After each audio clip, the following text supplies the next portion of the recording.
So welcome everybody, Wisdom's Chats, Tuesday morning. And we've got our gang. We're missing Ivan, but this is our sort of group that we shoot the breeze with and find out interesting things.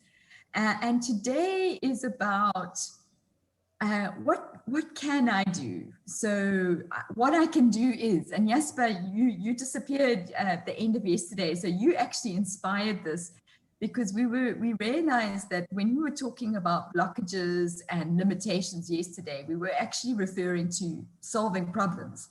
And you raised that. You said, if you identify the problem, then you can come up with the solution. And you said, what I can do. So this is the problem, what I can do. So that really stimulated this, complete the sentence, what I can do.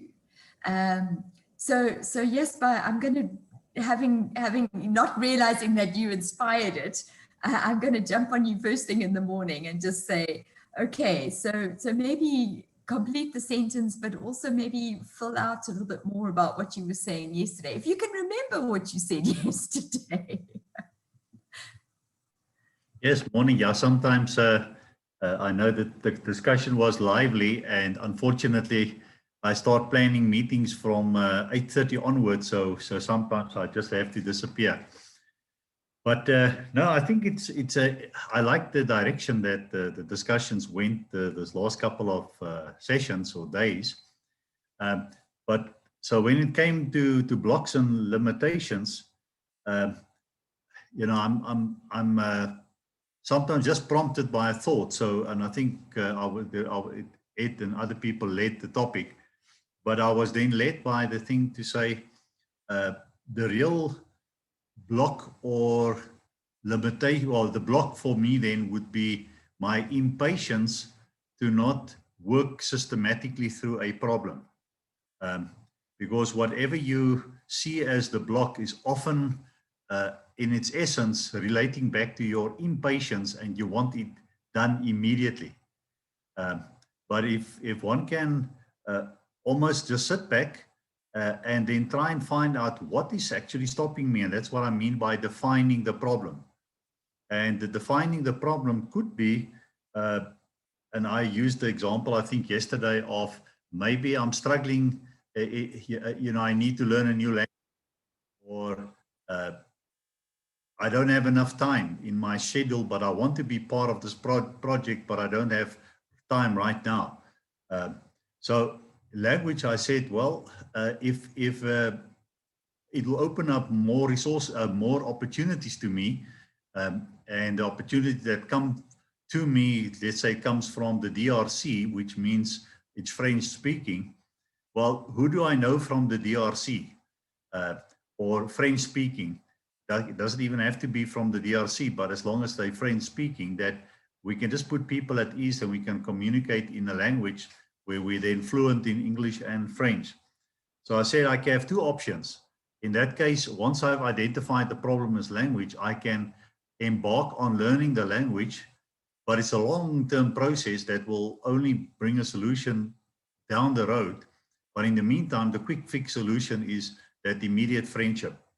And with time, and I think we all have that, and I don't know where I've read it, but one of these big business leaders would take time out once a year and almost just go and hibernate somewhere in the bush, and then with a piece of paper and a pen, and just say, what am I busy with? And what brings me joy? And what else do I want to do rather? But where do I find the time? And then identify those things on your table necessarily bring you joy, but eats up 80% of your time. And if you can kill one or two of them by saying, so it's still important, it's not important to me though, but it's important somewhere. So who can I find to take over and delegate and pass it on to someone else? And that's how these business leaders create more and more time for them to become more and more productive with the time that they have. And sometimes you're amazed to see how large an organization with diverse industries they are handling, but it's because over the years they've taught themselves that. And the same goes for skills and resources. So is what can, so it comes back to, it takes time to identify the problem, and often your first identification of the problem might not be the real problem, but at least it gives you a starting point to then start working on it. And then if you revisit it, you can then drill deeper and deeper until you can get to the core of the problem. And sometimes the solution is obvious right in front of your eyes, but you didn't see it initially. Yeah, so for me it was, yes, there are blocks, but for me the block is impatience. Yes, there are limitations, because that's why I believe God has designed society like He has. We all need each other to work in collaboration. It's not a one-man show. So yeah, I think that's what I tried to say yesterday. Thanks, Jasper. Yeah, and that's just that focus on, so what can I do? It's delegate, you know, and understand the problem and break it down and manage my time through others. So thanks, that's brilliant. Tabiso, what do you have to add? Okay. I'm just intrigued by, high performers, because they have this single-mindedness focus, somebody like maybe a sports star. I want to talk about maybe Cristiano Ronaldo, he has that winning attitude, and it is contagious, it is built around, deliberate practice, that is about what he can do every day to be the best, to be better, I'll talk about a story that one of his teammates, while he was playing in England, Manchester United, actually told about him. I think in 2008, Carlos Tevez was signed from Argentina, and he wanted to work on his finishing, and he got to the training session a bit earlier, just so he could actually work on his finishing. But already there, he saw this Portuguese guy named Cristiano Ronaldo. He was already on the pitch, and he was practicing, and he was doing all that he could, So he decided that, I just want to see if this guy, maybe it's just the one occurrence, or this guy is always here practicing and every day.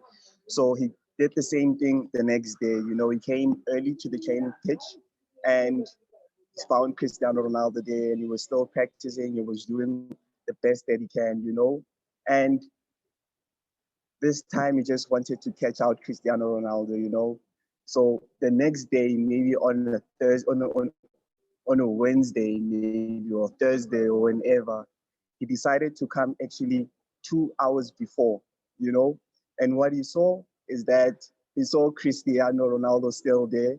He was sleepy, but he was still there, And I think that to be the best, you have to engage in deliberate practice, You have to engage in things that make you better every day. You have to constantly aspire to be great, You look at a book like Mastery by Robert Greene, it actually tells you that, the best people who have actually succeeded in a field took like 10 hours of practice, So you have to do what you can to actually reach the pinnacle, But of course, doing something every time is not necessarily the solution. I speak because I'm into Taoism, and Taoism preaches the idea of Hui, and Hui is the state of non-doing, rather, the state of non-doing, which is to say that you are in the universe, and in a sense, you are the universe experiencing itself, So you already know what you are doing, somehow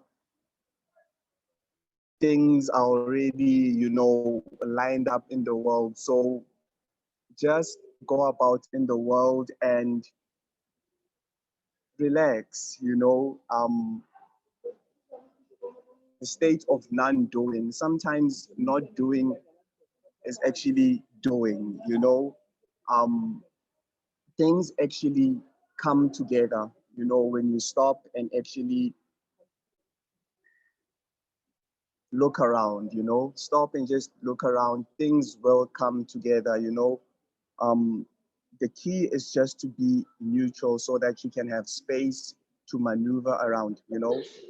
So Huey, the state of not doing, it is just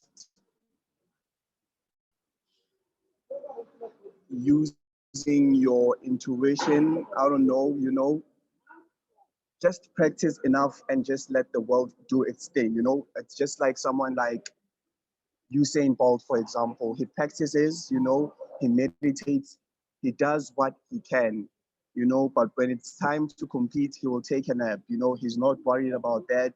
He's not worried about the competition because he did what he can. Now he can just relax, you know, the state of not doing, and then maybe after 2 hours, he'll actually go out and compete and win, you know. So sometimes not doing is actually doing, you know, because things tend to actually compound. Again, you see someone like Warren Buffett, you know, um, he actually invests in companies and just lets go for a period of about 10 or 20 years. And the result is that his results actually compound. He makes a lot of money. So it is a state of not doing anything, you know, put in the work, do what you can, and just relax. Things will actually catch on, things will happen, you know. So I think that's just my contribution today on today's topic. Thank you, Lee.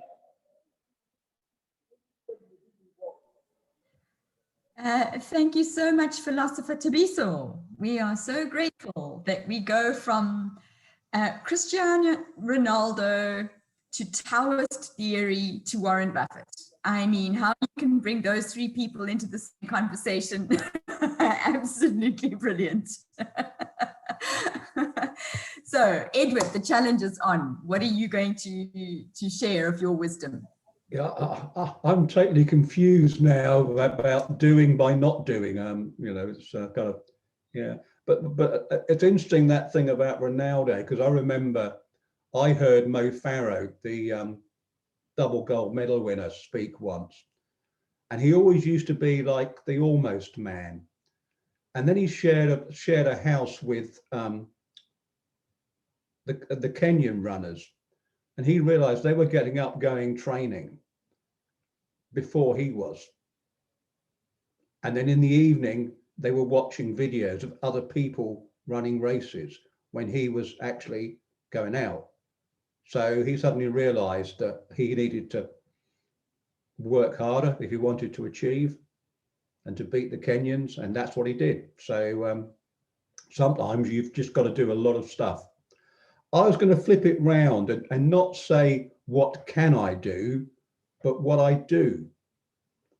Because yesterday I talked about the fact that, you know, we can put a man on the moon, but we can't stop children from going to bed hungry. I talked about we can have self-drive cars, but we can't cure the obesity crisis. And we can navigate by GPS, but we can't stop domestic violence. And I thought I'd just say, well, what do I do in those circumstances? And I'm very proud that through the charity Coco, we implemented a schools program in Tanzania, Malawi, and Kenya that actually incorporates into the school agriculture, and that agriculture is based on permaculture. So it feeds the soil, needs less water, and it ensures the children are fed when they go to school. And also it runs courses for local people to learn about permaculture, so they can go from a subsistence farming to actually selling produce. So in a small way, I've done that. So I'm pleased about that. With obesity, I used to think it was a question of people just ate too much. It's not, it's much more complex than that. So I'm far more supportive now than I used to be.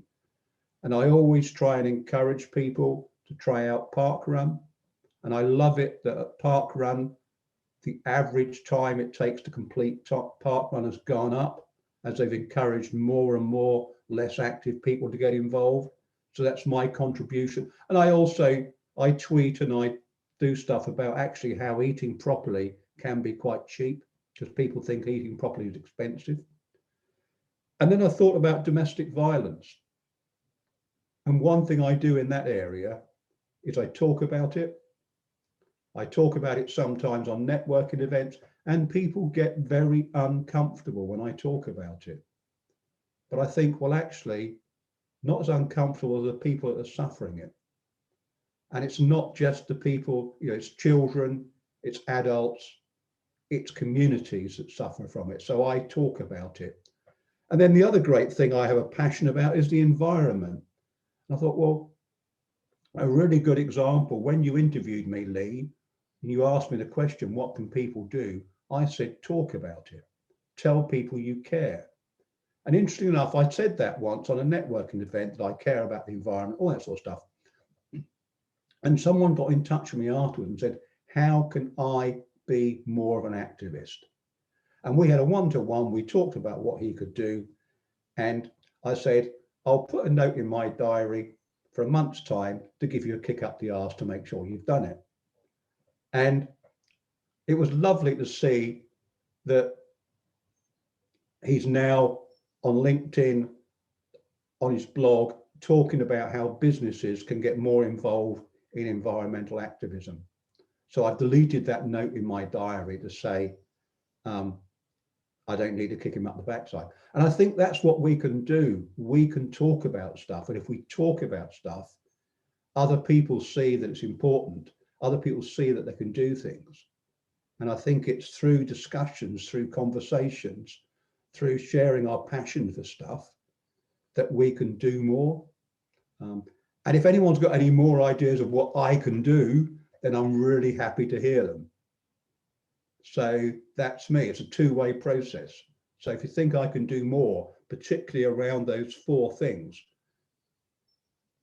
children going hungry, the obesity crisis, domestic violence and the environment, and there are other things that I'm not even scratching because it's not my expertise, such as substance abuse, which is a big problem in America at the moment. And I don't mean hard drugs, I mean prescription drugs. Unhappiness is rife all over the world, but those four things are my aims that I think I can do something there, and I'm going to do something there.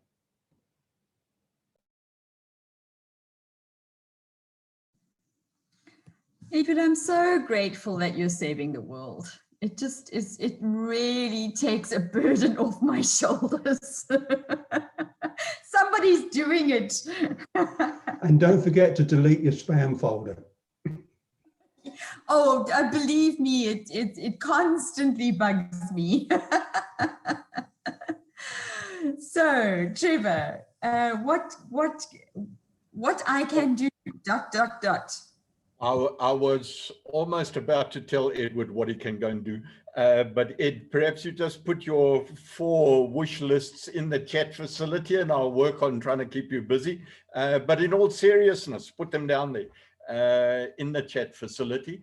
And then I want to go back to something because Jasper stimulated me on the direction that he was taking. Oh, and by the way, I put the 2 words that I think on the opposite ends of a matrix somewhere along the line, action and relax. When Thabisa was talking about non-doing, I was immediately flipping that into, okay, what is he actually talking about? And non-doing, the word doing came to me, which was action, and the opposite of that was relaxing. And I think the discussion then went down the direction of people going off into the bush and relaxing and getting clarity of thought, etc. But something that Jasper did, and I suppose in my mind, I've got a weird type of mind. As people are talking, I'm already flipping what they're saying. So while Jasper was talking, I was flipping.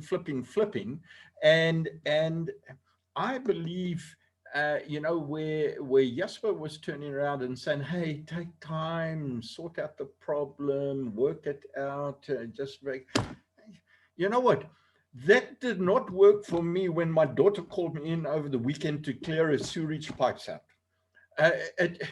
We just didn't have time to sort out the problem. I had to take a big blooming rod and go, so it was almost a sledgehammer to the problem. And guess what? It cleared the problem. And, you know, Edward was actually saying something as well, that when he was talking to a networking group, he dropped something, and when I say he dropped something, he does it so nicely, but I believe it's like a gentle little sledgehammer that he probably hit on that network that gets people to actually stand up and take action. And my thought in all of this little discussion, because it arose from Thabiso, and we asked him on Friday, well, what's holding you back? And I think the easiest way to solve a problem, Jasper, yes, something really wise that I'm going to give you, is get a group of 10 other people to actually solve the problem for you. In other words, step out of it and say, hey guys, this is my problem. What do you think? And then watch them work on the problem. And just see, because we're all smarter on sorting out other people's problems than we are on sorting our own. So to actually ask Thabiso, well, what's holding you back? I think years of experience says Thabiso will never work that out. What we need are 10 people around him to turn around and say, Thabiso, here's what's holding you back. And he sits on the outside and says, well, okay. And then he takes a sledgehammer, and it's just the simple 1, 2, or 3 things that he has to hit on the head that will actually give him the breakthrough that he wants. But he takes the decision by watching other so-called experts work out what his problem is. And maybe that's the quickest way, even in a corporate situation. And if I think back to the corporates, what did I used to do? I had a team of 42 franchisees, for goodness sake, all of them who were way better than me as the franchisor in the whole operation. And the only way to actually get them to all work in the same direction was to give them the problems that I had and then watch how they sort it out, and then come along and select the best of the best ideas. And I coined a phrase many a year ago, and you can see how manipulative I am now, Ed, that really, if you want franchisees to actually grow, you've got to give them the opportunity to come up with the ideas that you want them to come up with. Think on that, Ed. It's manipulative, isn't it? But it's about influencing people down directions and let them come up with the answer that we would hope that they would come up, that would allow them to grow. I hope that gives some insight, but it's a flip.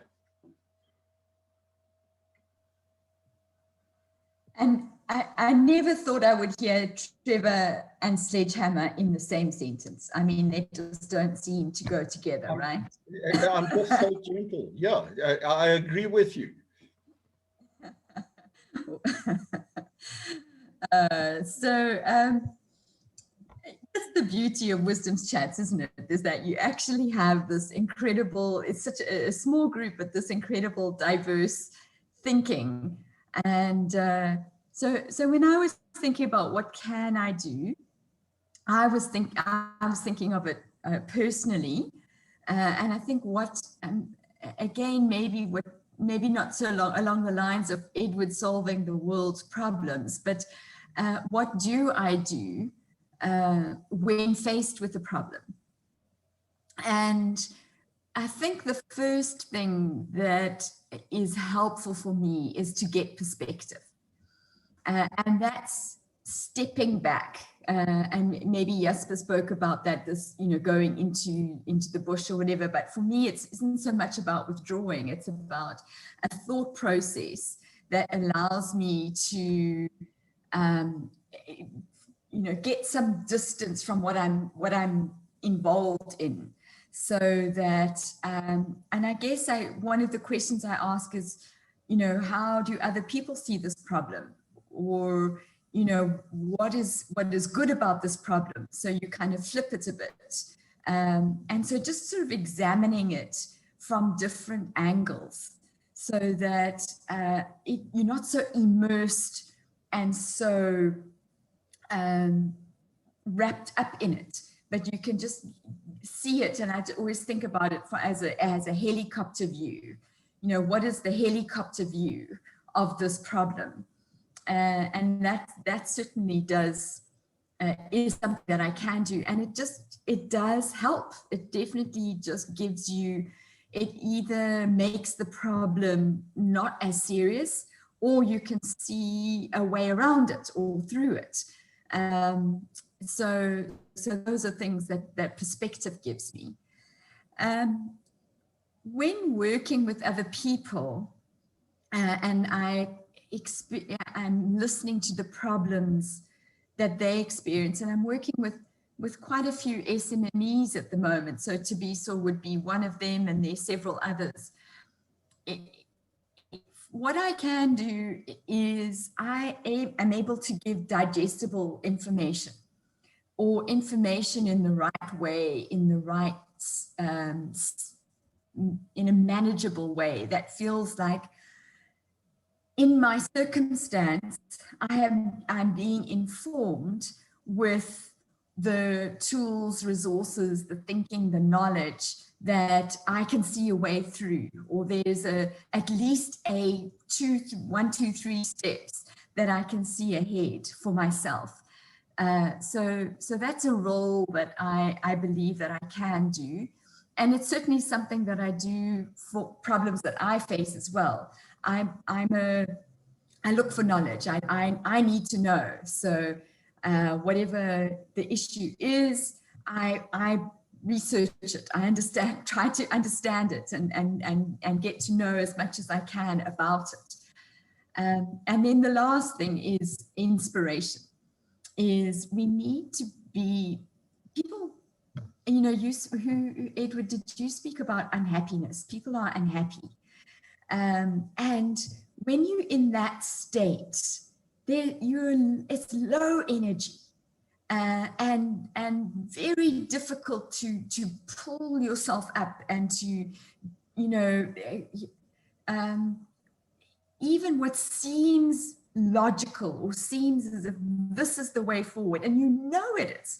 Knowledge actually it doesn't necessarily change behavior.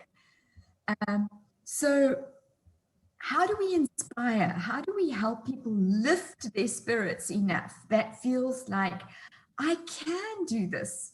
And for me, that's about storytelling. It's about encouraging. It's about believing in people. And it's one of the stories, and I think I might have told it. We watched a Netflix show, and there was a teacher in a poor school in the States who loved robotics, and they didn't have the resources in the school to build these amazing robotics, so they had to be innovative.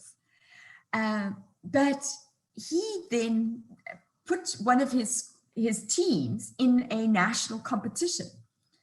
And they said, no, I mean, we've got these big fancy schools and they've got all these amazing equipment and all the rest of it. What can we do? And he just, one of the girls who was part of the team said he instilled in us a belief in ourselves that we didn't have in ourselves. He gave us the belief. And that I think is a tremendous thing that we can give to other people, is that we believe in them in ways that they don't necessarily see themselves. And I know that other people have given that to me. And it's certainly something that I believe that we can do for others. So those are the things about what I can do from my perspective. And I've now been thinking and talking, and I've no idea where to go tomorrow. So I can't be Ivan and Lee at the same time. I'm not a multitasker. So has anybody got an idea of what you wanted to talk about tomorrow? Yes, Trevor, go for it. I want to come back to this topic that everyone runs away from. And that's linked to why I asked the question of Thabisa on what's holding you back. And I don't know quite why Ed asked, but I think he picked up something. But it's this evil of money. And I picked up that we have a budding entrepreneur ready to take on the world with making me as jealous as all hell here, because he has got so much more potential than I ever had at 26. And from the outside looking in, I picked up a comment from him that seemed to be an aversion to money. Although you might not have picked that up in the way that he talked of chickens and all that sort of thing. So I'm sitting there in the back of my head and saying, is what's holding Thabisa back is that he doesn't really want to make money, or there are certain mental blocks about making money. And I want to dig into this thing of making money to make a difference in the world. I look at Ed's missions there again: child hunger, obesity, domestic violence, the natural environment. How the hell is Ed going to change millions of people's problems in the world without taking Ed? Let me tell you, go and marry Melinda Gates because she's available. And get some of that money. Here's a good suggestion for you. Okay, it's hot off the press, and then apply that money into it, because I think we've got to be thinking as business entrepreneurs, how do we build up this pool of money to be able to make the difference we want to make in our own lives and in the lives of others. And that's where I want to take Thabisa down that particular road, purely because I want to look through his eyes and see if that's a situation. I think Thabisa is going to set us free at Wisdoms. That's what I really think. And I want to see if there is a block there or not. Ed, help me. Because you are the anti-money launderer type individual in this organization. I think that would be a really good discussion, actually, whether you can achieve change with money or whether there's other ways to do it, because I'm thinking, I know a lot of people that have achieved change without money. So I think that'd be a really interesting discussion to have about whether you do need money to change or not. And Lee's just said, join the queue with Melinda Gates. I didn't know you wanted to marry her, Lee. No, Lee's talking Bill Gates. But I think it's really interesting. Can money solve problems? There we go. There we go. There's the question. Let's talk about that tomorrow. Thanks, everyone. Have a great day. Lee, can I have 5 minutes with Thabisa, if he doesn't run away? And you, or you got